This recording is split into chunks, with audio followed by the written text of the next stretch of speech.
I never expected a certified letter to ruin my Tuesday morning. But there it was, sitting on my kitchen counter next to my coffee, informing me that my house in Mesa, Arizona was going to be foreclosed on by the Pine Ridge Homeowners Association for unpaid dues totaling $647. I read it 3 times. $647.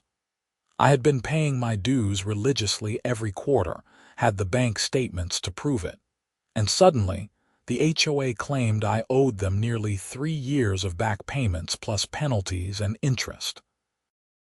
The letter was signed by Sharon Whitmore, HOA president, and beneath her name was a phone number I immediately dialed.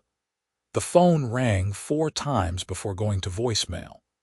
I left a message explaining the situation, keeping my voice level despite the anger building in my chest. 20 minutes later, my phone buzzed with a callback, but it was not Sharon. It was Linda Patterson, the HOA treasurer, and her voice dripped with condescension from the first syllable.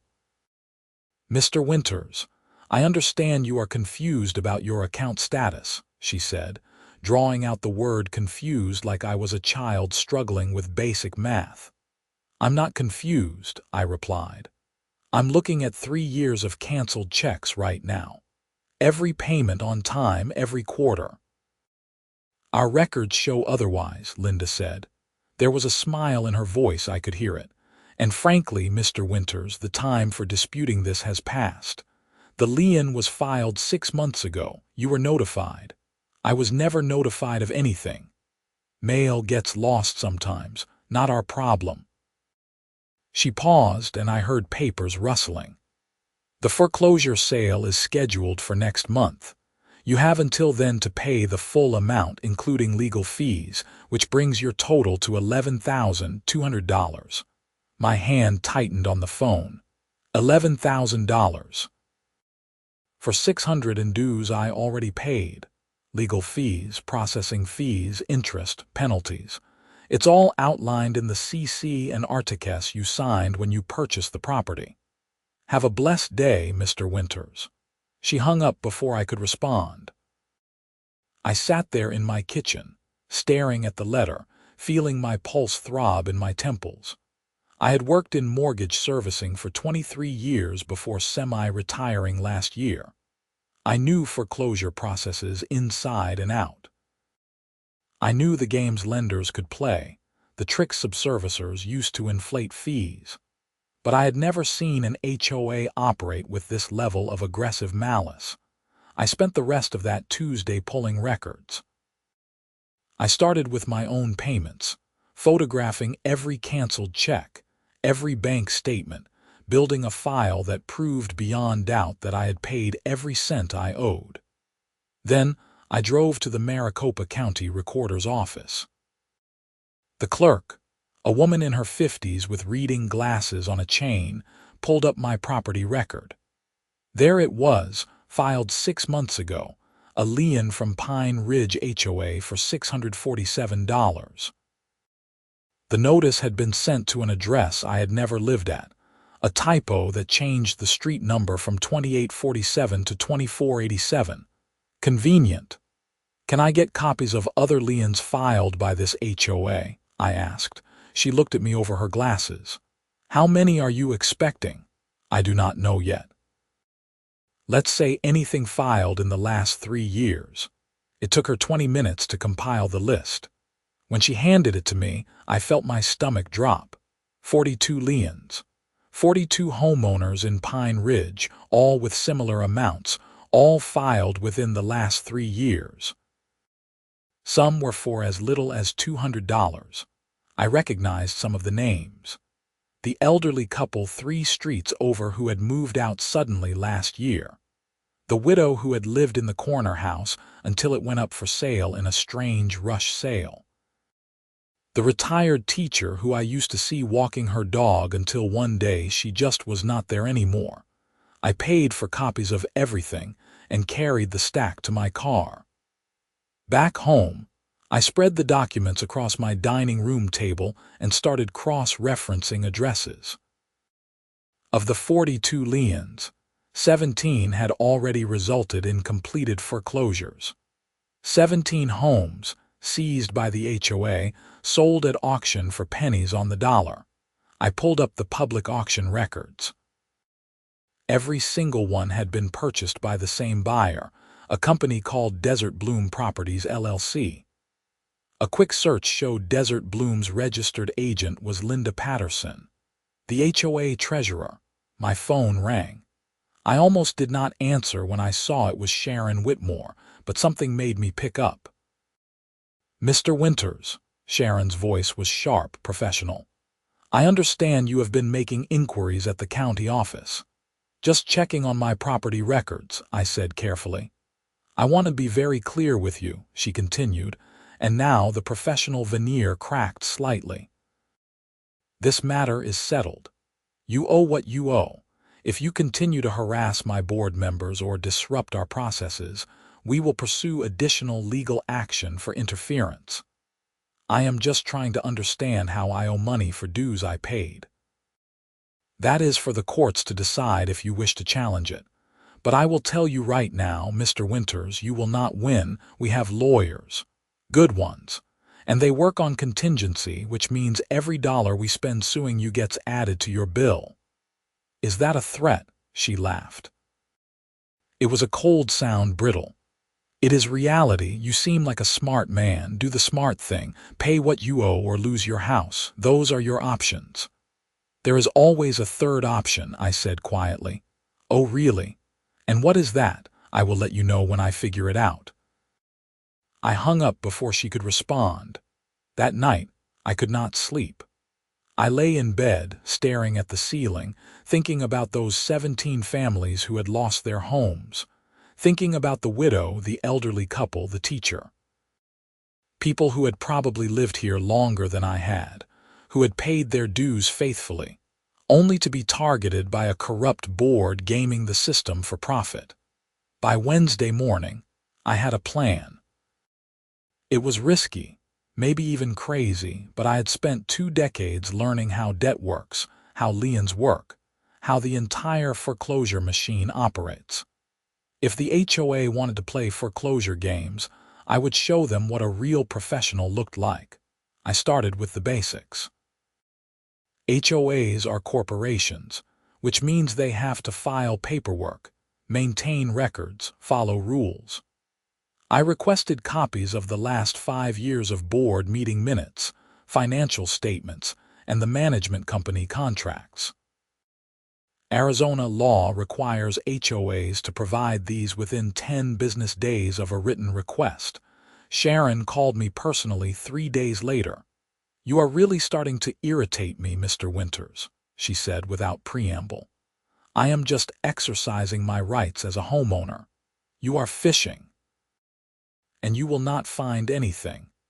Then you should have no problem providing the documents." There was a long pause. "The documents will be ready Monday. You can pick them up at the management office. There will be a copying fee of $200. Arizona law caps copying fees at 50 cents per page for HOA documents." Another pause, longer this time. "Fine, $50. The documents arrived the following Monday in 3 banker boxes. I spread them across my home office, which was really just the spare bedroom I had been using for storage, and started digging. The financial statements were a mess. Inconsistent formatting, missing months, expenses that made no sense. In 2022, the HOA had paid $83,000 to Desert Bloom Properties for unspecified maintenance work. Desert Bloom Properties, the same company buying foreclosed homes. I cross-referenced the meeting minutes. No vote on that expenditure. No discussion. It just appeared in the financials with a note saying approved by emergency board action. I kept digging.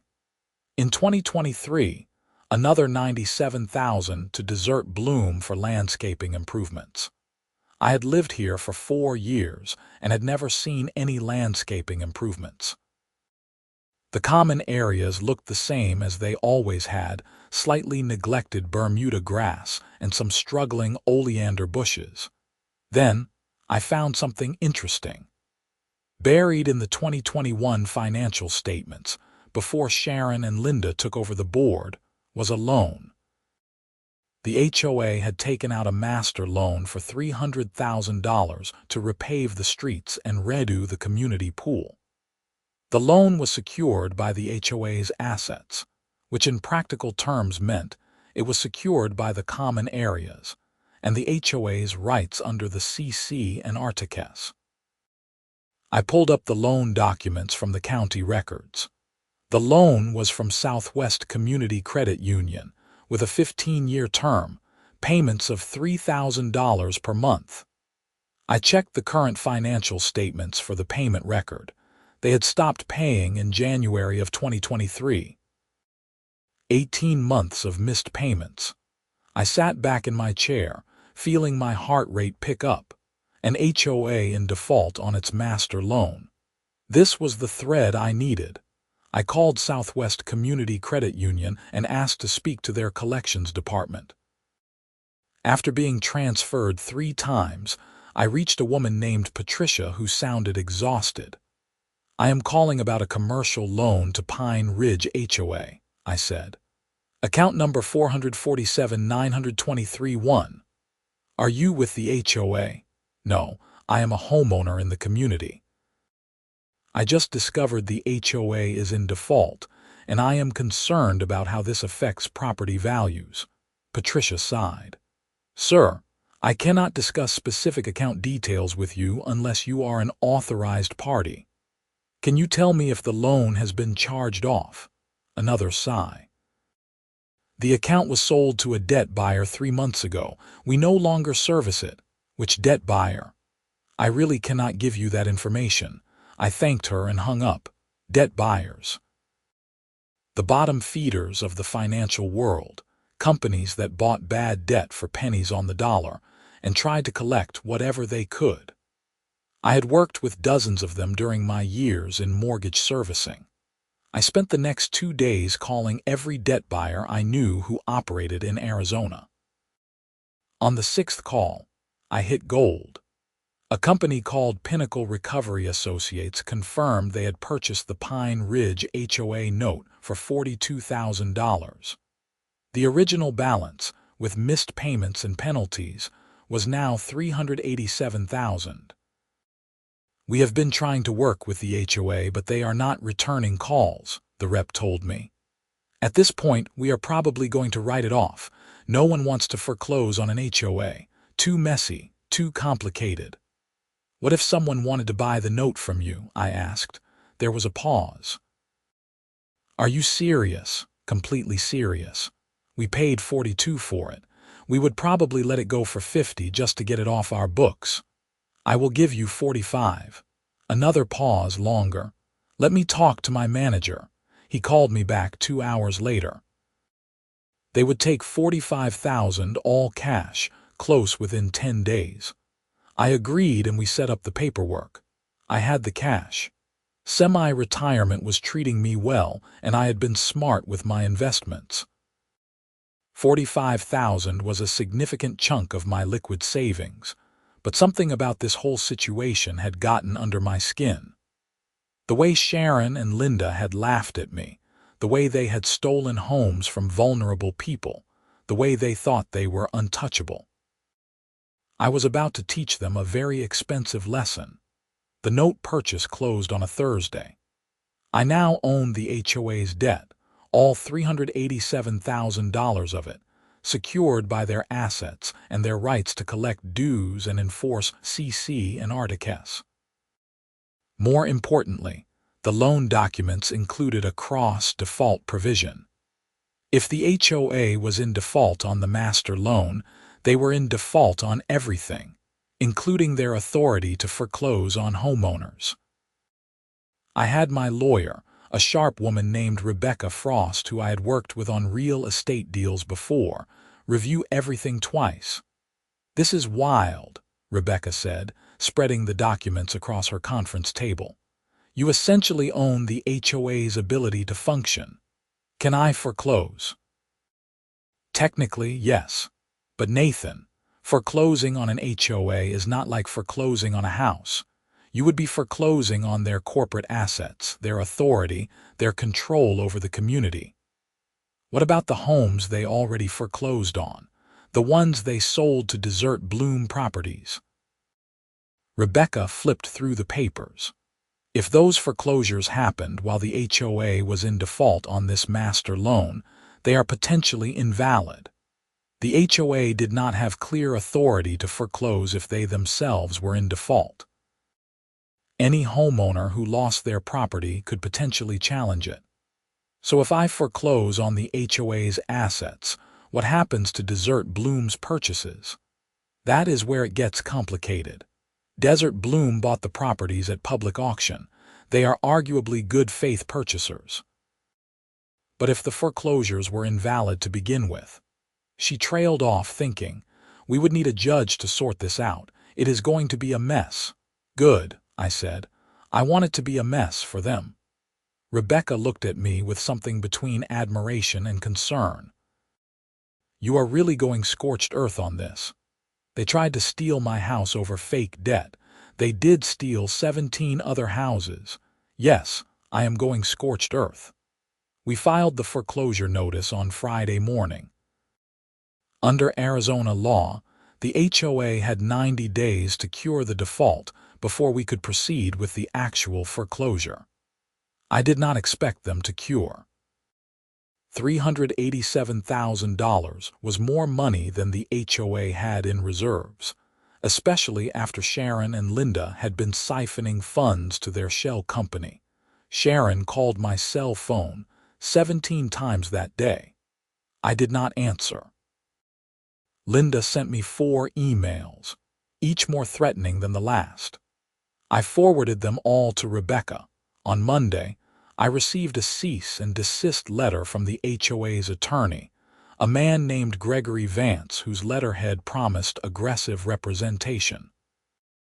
The letter demanded I stop all collection activities immediately and threatened to sue me for harassment, interference, and intentional infliction of emotional distress. Rebecca responded with our own letter, calmly laying out the facts. The HOA was in default. I was the note holder. I had every legal right to pursue collection, including foreclosure. If Mr. Vance wished to discuss a workout agreement, we were open to negotiations. We did not hear back from Gregory Vance. But 2 days later, I received a personal visit. I was in my garage, organizing tools I had been meaning to organize for 6 months, when a black Mercedes pulled into my driveway. Sharon Whitmore got out, followed by Linda Patterson. They walked up my driveway like they owned it, faces set in identical expressions of anger. "We need to talk," Sharon said. I set down the wrench I had been holding. "You should probably have your lawyer present." "Cut the games, Nathan. What do you want?" "I want you to stop stealing homes from people." Linda actually laughed. "Stealing? We are enforcing the CC and Articus. Everything we have done is completely legal."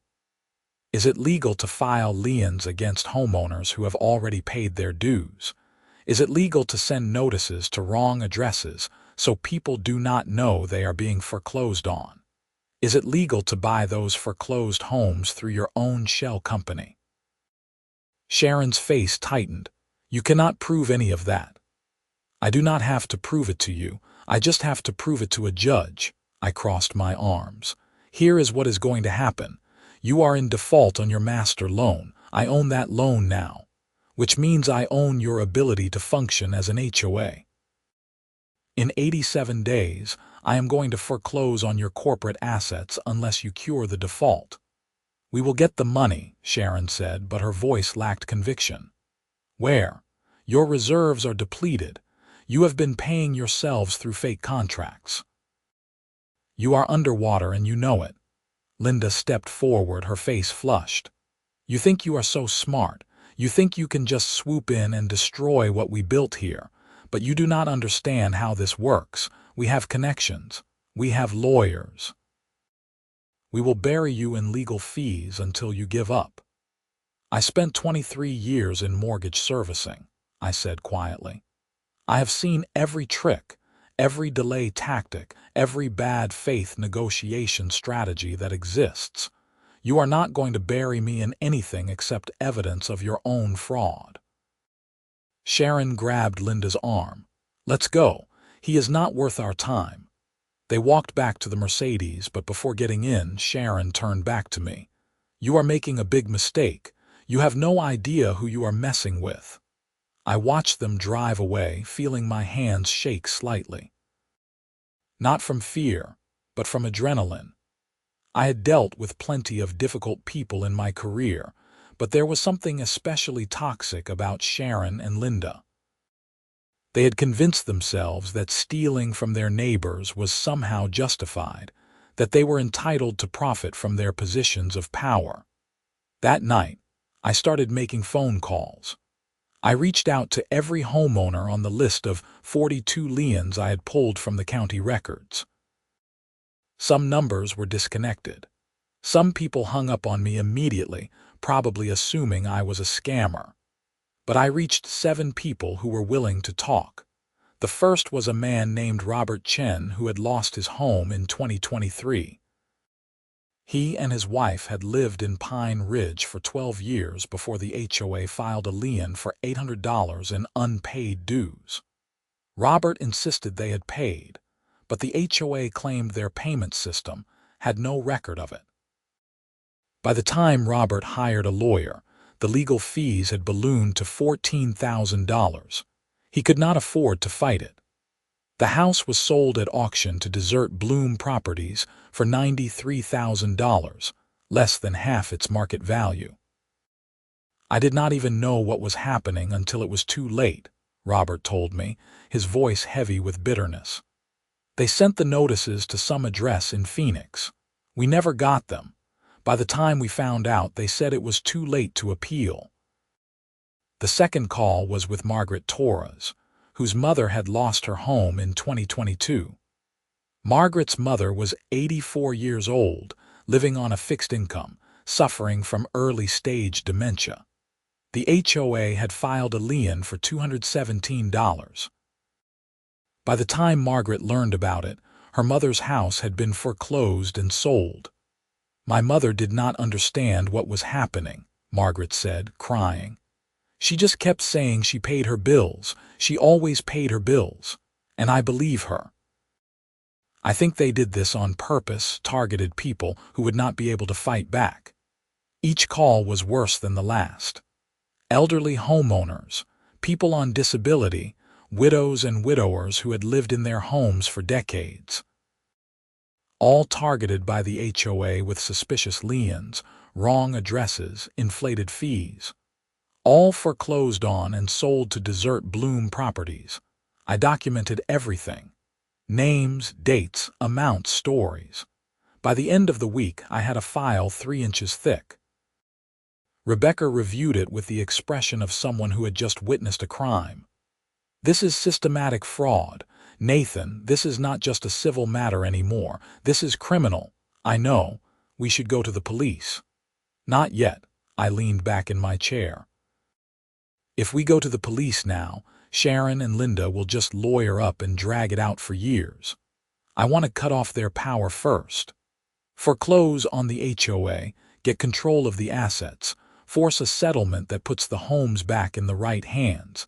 Then we can talk about criminal charges. Rebecca nodded slowly. You are playing a dangerous game. They started it.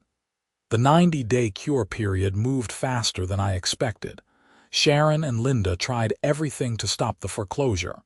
They filed motions to dismiss, motions to stay, motions claiming I had purchased the note in bad faith. Every single motion was denied. The judge, a no-nonsense woman named Barbara Hensley, saw through their tactics immediately. The HOA is in default, Judge Hensley said during one hearing, peering at Gregory Vance over her reading glasses.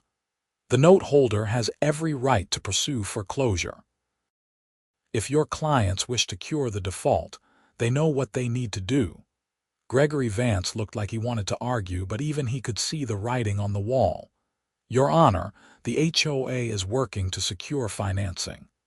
They have 63 days left, Judge Hensley replied. I suggest they work faster. Outside the courthouse, I ran into Gregory face to face for the first time. He was younger than I expected, maybe 40, with expensive suit and tired eyes. You know you are not going to get your money, right? He said. Even if you foreclose, the HOA does not have assets worth $387,000. I do not want the money, I said. I want them gone. Gregory studied me for a moment. What's your end game here? The homes they stole. I want them back in the right hands. That is not how foreclosure works. Desert Bloom owns those properties now. Desert Bloom is owned by Linda Patterson. She used her position on the HOA board to steal homes and sell them to herself. You know that, right? You are defending criminals. Gregory's expression tightened. I represent my clients zealously within the bounds of the law. Then you might want to start looking for new clients, because yours are going to jail. I walked away before he could respond. The foreclosure sale was scheduled for a Friday in December. Rebecca had warned me that HOA foreclosures were legally complex, that the judge might require a special master to oversee the process, that we might need to settle. But I was not interested in settling. Not unless Sharon and Linda agreed to make things right. 10 days before the sale, Gregory Vance called Rebecca with a settlement offer. The HOA would pay $50,000 to cure the default, and I would forgive the rest of the debt. Counteroffer, I told Rebecca. They return every home they foreclosed on to the original owners, resign from the board immediately, and cooperate fully with a forensic audit. Then, I will forgive the debt.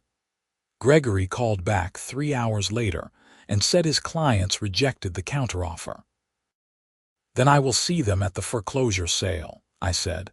That week, I attended a Pine Ridge HOA general meeting. These meetings happened quarterly and were technically open to all homeowners, though typically only 5 or 6 people showed up. This time, I made sure more people came. I spent 2 days knocking on doors, talking to neighbors, explaining what was happening. The HOA was corrupt. They had been stealing homes. I was fighting back, but I needed community support. Most people were skeptical at first, but when I showed them the documents, the pattern of fraudulent liens, the connection between Linda Patterson and Desert Bloom properties, their skepticism turned to anger. The meeting was held in the community center, a small building near the pool that usually sat empty. That night, 83 people showed up. Every chair was filled, people lined the walls, some sat on the floor. Sharon tried to start the meeting with the usual procedural nonsense, reading the minutes from the last meeting, but she was shouted down immediately. We want to talk about the foreclosures, someone yelled. We want to know why our dues keep going up, another voice added. We want to know about Desert Bloom properties. Sharon's face went red. She banged the gavel, a ridiculous little wooden hammer that made a pathetic tapping sound. Order, we will have order. I stood up. I have some questions for the board. Sharon's eyes locked on mine. Mr. Winters. How nice of you to join us. Can you explain why the HOA is in default on a $300,000 loan? The room went silent. Sharon opened her mouth, closed it, opened it again. That is a confidential financial matter. It is public record, I replied. The loan is in default. You have missed 18 months of payments. Where did the money go? Linda stood up next to Sharon. The HOA's finances are managed according to standard accounting practices. If you have concerns, you can file a formal complaint. I have a formal complaint, I said, pulling out a folder. According to your own financial statements, You paid Desert Bloom Properties over $170,000 in the last 3 years for maintenance and improvements. Desert Bloom is owned by you, Linda. You paid yourself HOA money for work that was never done. The room exploded. People were shouting, standing up, demanding answers. Sharon banged the gavel uselessly while Linda's face drained of color. "That is slander," Linda shouted over the noise. "It is fact," I shouted back, "and I have the documents to prove it." Someone grabbed a microphone that was set up for public comment. It was Robert Chen, the man who had lost his home in 2023. "They stole my house. They filed a fake lien and stole my house and sold it to themselves." Another voice, Margaret Torres. "They did the same thing to my mother. She is 84 years old and they stole her home." More voices joined in. Homeowners who had been targeted, neighbors who had watched their friends disappear, people who had been afraid to speak up until now. The meeting devolved into chaos. Sharon and Linda tried to adjourn, but no one was listening anymore. They eventually just fled, leaving through a back door while the crowd continued shouting. I stayed until the end, answering questions, sharing documents, explaining what was going to happen at the foreclosure sale. By the time I left, I had recruited 19 homeowners to show up on Friday and support the action. The foreclosure sale was held at the courthouse steps at 10 in the morning. Arizona law requires foreclosure sales to be public auctions, which meant anyone could bid. I arrived at 9:30 to find a crowd already gathering. Rebecca was there, along with our legal team. Robert Chen was there. Margaret Torres was there. Dozens of Pine Ridge residents stood on the courthouse lawn, some holding signs that said things like "Stop HOA theft" and "Return our homes." Sharon and Linda arrived at 9:45 with Gregory Vance and 2 other lawyers. They looked scared, which gave me a grim satisfaction. The sale started exactly at 10. The auctioneer, a bored-looking man in a brown suit, read the legal description of the assets being foreclosed. The HOA's rights to collect dues, enforce CC and Articus, manage common areas, all of it. The opening bid was $387,000, the amount of the debt. "Do I hear 387,000? The auctioneer called. No one bid. Foreclosure auctions rarely had competing bidders, especially for something as weird as HOA corporate assets. "Going once," the auctioneer said. "Going twice." "Wait."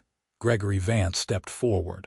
"Your Honor, we need to halt this proceeding. We have a motion for emergency stay." Judge Hensley, who was overseeing the sale, looked unimpressed. "Mr. Vance, you have filed 7 motions in the last 2 weeks. All have been denied. Do you have new information?" "We have a financing commitment, Your Honor. We can cure the default." "Do you have proof of this commitment?" Gregory hesitated. "It is being finalized. Then it does not exist." Judge Hensley nodded to the auctioneer. "Continue." "Sold to Nathan Winters for $387,000, the auctioneer announced. "I now own the HOA. Or more accurately, I own the HOA's ability to function. Their corporate authority, their control over the community, all of it was now mine." Sharon let out a sound that was half gasp, half sob. Linda just stared at me with pure hatred. "This is not over," Sharon said. "You are right," I replied. "It is not." The real work started immediately. Foreclosing on the HOA's assets was one thing. Unwinding the damage they had caused was something else entirely. I had Rebecca file emergency motions to void the 17 foreclosures that had been completed, arguing that the HOA lacked authority to foreclose while in default on their master loan. We also filed for a forensic audit of the HOA's finances going back 5 years. Judge Hensley assigned a special master to oversee the process, a retired real estate attorney named Donald Carver, who had a reputation for being thorough and fair. Over the next 6 weeks, Donald dug through every document, every transaction, every financial record the HOA had produced since 2020. His report was damning. The HOA had systematically targeted vulnerable homeowners with fraudulent liens, deliberately sending notices to wrong addresses to prevent appeals, then foreclosing and selling the properties to Desert Bloom Properties at below-market prices. Linda Patterson had personally profited over $400,000 from the scheme. Sharon Whitmore had received kickbacks totaling $90,000. This is one of the most egregious cases of HOA fraud I have encountered, Donald wrote in his conclusion. The board members involved should face criminal prosecution. Judge Hensley ordered all 17 foreclosures voided. The properties had to be returned to the original owners, with Desert Bloom Properties entitled to recover only the amounts they had paid at auction, plus reasonable improvements. Since Desert Bloom had paid well below market value and had made minimal improvements, they were entitled to very little. Linda tried to fight it, filing appeals and motions, but the evidence was overwhelming. Her own financial records showed the scheme in black and white. That is when the police finally got involved. The Maricopa County Attorney's Office opened a criminal investigation into Sharon and Linda for fraud, theft, and racketeering. The FBI also took an interest, since some of the victims had been targeted based on age and disability, which implicated federal laws. I gave investigators everything I had. The documents, the recorded voicemails, the financial statements, the testimony from victims. I spent hours in interviews, walking detectives through the entire scheme, explaining how HOA foreclosures worked and how Sharon and Linda had corrupted the process. In March, both women were arrested. Sharon was charged with 15 counts of fraud, 5 counts of theft, and 1 count of racketeering. Linda faced 19 counts of fraud, 8 counts of theft, 2 counts of elder abuse, and 1 count of racketeering. Gregory Vance, their attorney, was not charged, though the state bar opened an ethics investigation into whether he had knowingly participated in the fraud. The arrests made the local news. I watched the footage of Sharon and Linda being led out of their homes in handcuffs, feeling no satisfaction. This was not about revenge. It was about justice for the people they had hurt. The real victory came 2 weeks later at a special community meeting. Every Pine Ridge homeowner was invited. We had over 200 people show up, filling the community center and spilling out onto the lawn. I stood at the front with Rebecca and Donald Carver. Behind us was a projected screen showing the results of the forensic audit and the court orders returning the homes. First, I want to thank everyone for coming, I started. My voice felt shaky. Public speaking was not my strong suit. The last few months have been difficult for our community. We learned that people we trusted, people we elected to lead us, were stealing from us, stealing our money, our homes, our sense of security. I paused, looking out at the crowd. I saw Robert Chen nodding. I saw Margaret Torres with her arm around her elderly mother, who had just gotten her home back. I saw my neighbors, people I had waved to for years without really knowing, all looking at me with expressions of hope and relief. The good news is that justice is being done. Sharon Whitmore and Linda Patterson have been arrested and are facing serious criminal charges. All 17 homes that were fraudulently foreclosed have been returned to their rightful owners. The HOA's finances have been audited and cleaned up. We have reserves again. We have transparency. Someone started clapping. Then more people joined in. Within seconds, the entire room was applauding. I felt my throat tighten. When the applause died down, I continued. Now we need to talk about the future. I currently hold the HOA's master note. That gives me control over the HOA's authority and assets. I do not want that control. I never wanted it. I just wanted to stop the corruption. I nodded to Rebecca, who pulled out a stack of papers. So I am transferring the note to a newly formed community trust. This trust will be governed by elected residents, with term limits, with mandatory financial audits, with real oversight. No one person will ever have the power that Sharon and Linda had. We are going to run this HOA the right way, transparently, for the benefit of everyone who lives here. More applause. I saw people crying. Robert Chen stood up and shook my hand. Margaret Torres hugged me. One by one, people came up to thank me, to tell me their stories, to express their relief that someone had finally fought back.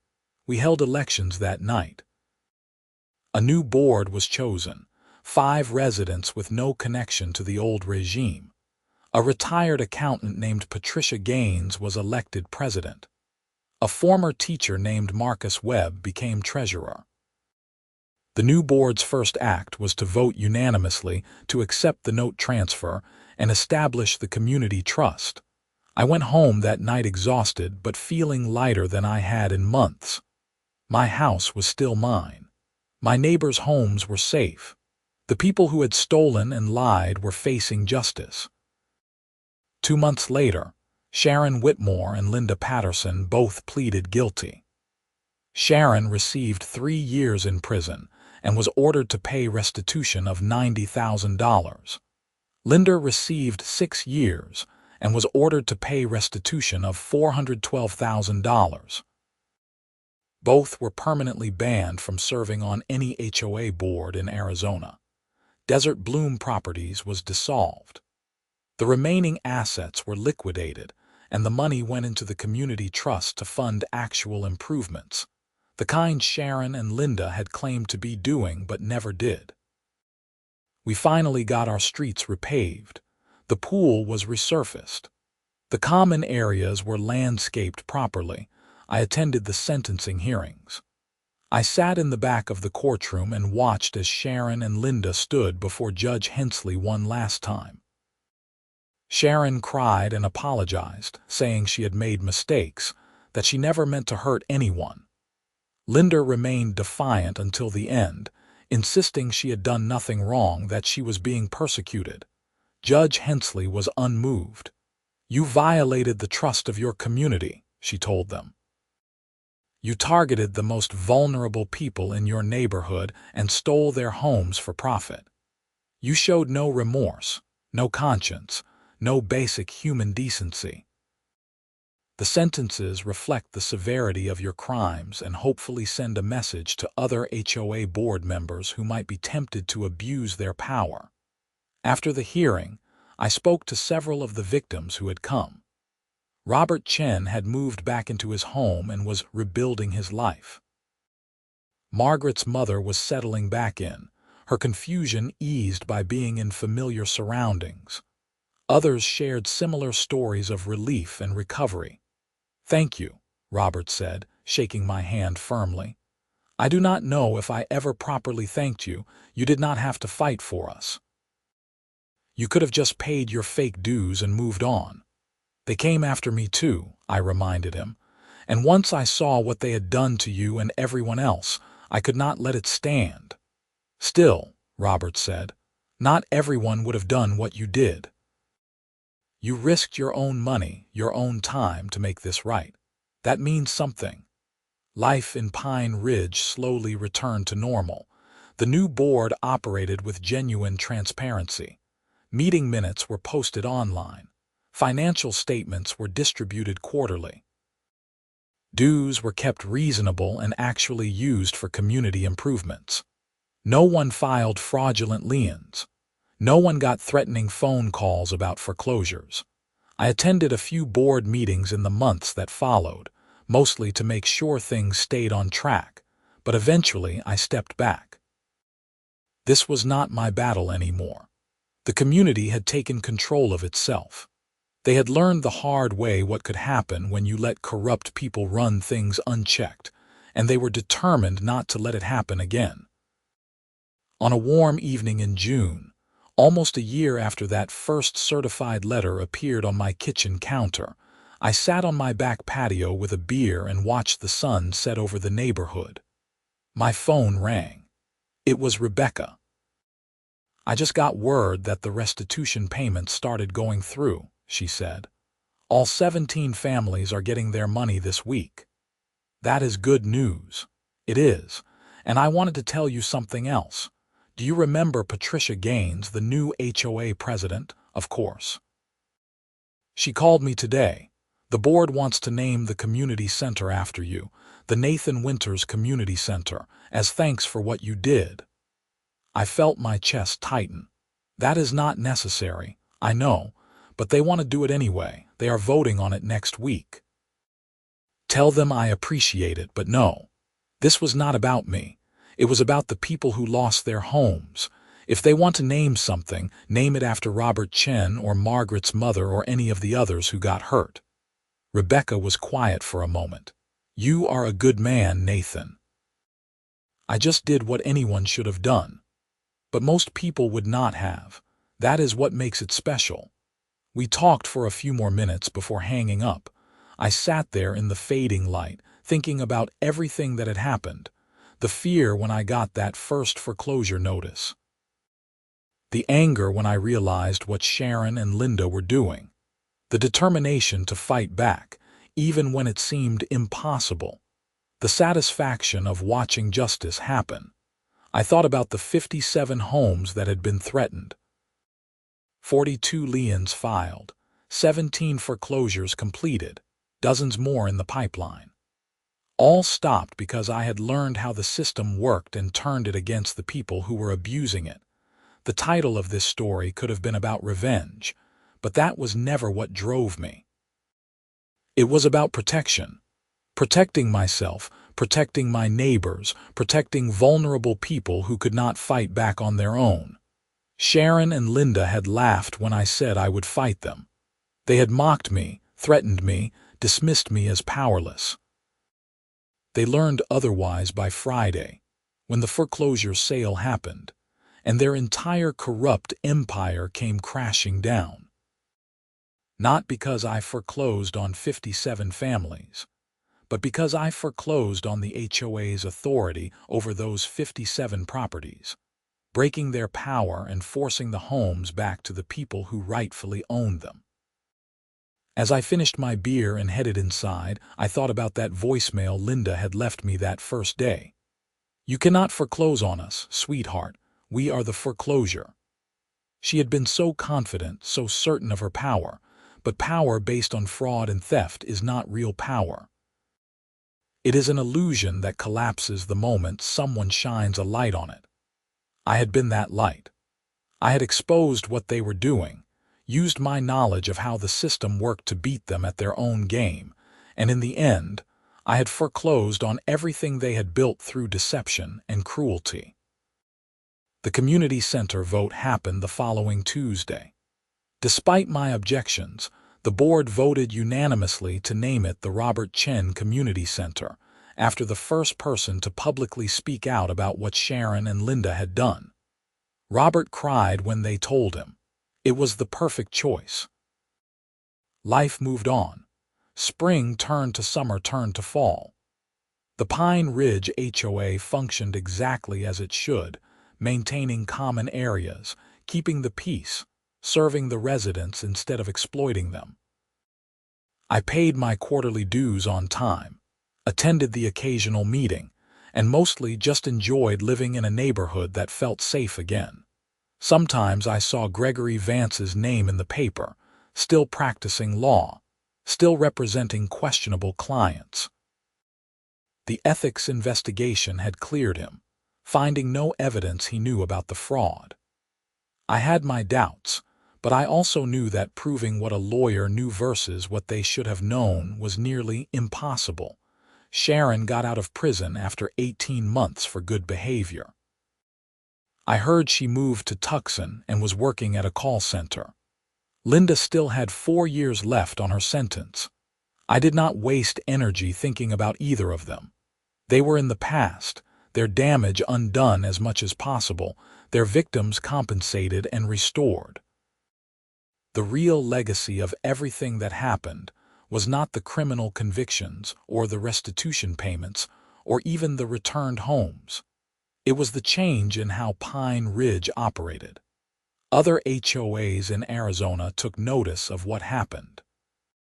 The state legislature passed new laws requiring greater transparency and oversight for HOA boards.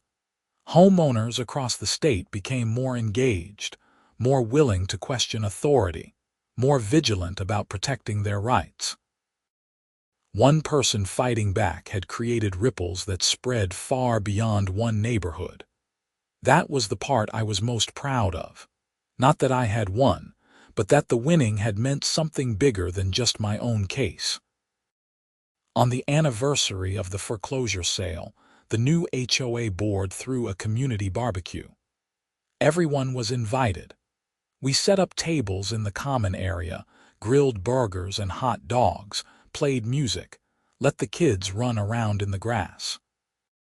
It felt like a real community for the first time since I had moved here. Robert Chen found me near the grill and handed me a beer. "To the man who saved Pine Ridge," he said, raising his bottle. "To the community that saved itself," I replied, tapping my bottle against his. We stood there in comfortable silence, watching our neighbors laugh and talk and enjoy themselves. No one was worried about fake liens or fraudulent foreclosures or corrupt board members. They were just living their lives, secure in their homes, protected by laws and systems that actually worked when someone cared enough to use them right. That was all I had ever wanted. For myself, for Robert, for Margaret's mother, for everyone who lived here. A place where the rules were fair and the people in charge could be trusted. It seemed like such a simple thing, but as I had learned, sometimes the simplest things require the hardest fights. The sun set over Pine Ridge that evening, painting the sky in shades of orange and pink. I looked around at the faces of my neighbors, many of whom I now knew by name, and felt something I had not felt in a long time. Peace. The kind of peace that comes not from avoiding conflict but from facing it head-on and coming out the other side stronger. Sharon and Linda had tried to build an empire on fraud and theft. They had targeted the weak, exploited their positions, and laughed at anyone who dared to challenge them. But empires built on sand always fall eventually. Sometimes they just need the right person to deliver the first push. I had been that person, not because I was special or heroic, but because I had the knowledge, the resources, and the stubbornness to see it through. And in the end, that had been enough. Not just to save my own home, but to save 57 others and dismantle a corrupt system that had hurt too many people for too long. As the barbecue wound down and people started heading home, Patricia Gaines approached me with a folder. "I wanted to show you something," she said, opening it to reveal the HOA's latest financial statement. "We are in the best shape we have been in 5 years. Reserves are fully funded. All bills are paid. No outstanding liens or legal issues. We finally have a healthy community association." I looked at the neat rows of numbers, the clear accounting, the transparent reporting. It was everything an HOA should be and so rarely was. "You have done great work," I told her. "We all did," Patricia replied. "But it started with you. Do not forget that." I did not forget. But I also did not dwell on it. The fight was over. Justice had been served. Life had returned to normal. That was the real victory, not the drama or the courtroom showdowns or the arrests. Just normal, boring, peaceful suburban life. The kind people take for granted until someone tries to steal it from them. I walked home that night under a sky full of stars, my footsteps echoing on the newly paved streets that the community trust had funded. My house stood where it had always stood, safe and secure. Mine beyond any doubt. No liens, no threats, no certified letters waiting to ruin my morning. Inside, I poured myself a drink and sat down at my kitchen counter, the same spot where I had first read that foreclosure notice almost a year ago. The notice was gone now, shredded and recycled long ago, but I remembered every word. I remembered the fear and the anger and the determination that had followed. I also remembered Sharon's laugh on that voicemail, the mocking certainty in her voice when she said, "I could not touch them." She had been so wrong. They had underestimated me, underestimated what one person with knowledge and determination could accomplish, underestimated the price they would pay for their arrogance. By Friday, I had foreclosed on their entire operation. Not on 57 families' homes, but on the HOA's corrupt control over those homes. I had taken away their power, returned what they had stolen, and ensured they would never hurt anyone again. It was not the foreclosure they expected, but it was the one they deserved. And in the end, that made all the difference.